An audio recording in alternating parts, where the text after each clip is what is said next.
Okay. Nakakalungkot isipin na Kahit wala akong piso. kahit napakaganda ng lugar na ito, meron pa rin hindi natin maasahan ng di pagkakaroon ng disiplina sa mga tao rito. Nakikita po natin. Ayan yan yung nakalagay na yan.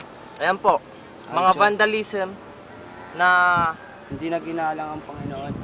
Utang ang Diyos. ito pa. Kung anong pinaglalagay-lagay nila.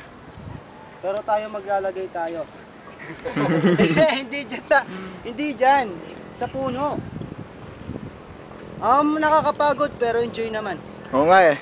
Masaya. Nakakatanggal ng... Video mo muna ako. Nakakatanggal ng pagod pag nasa taas ka na. Imagine, Pet. Dito na ako, Nay.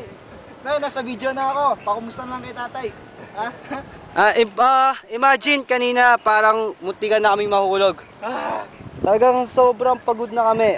Nakakasugat daw sabi nung unang pumunta kami. Nung mga una-unang batang pumunta dito. Ayan si John Ray, si Bernard, John Ray. Ayan o. Yan, si Jerome, si Elgino. Tignan nyo naman. At syempre yung pinaka... Guwapo. Okay na natin. Ay, joke lang. Okay, mali.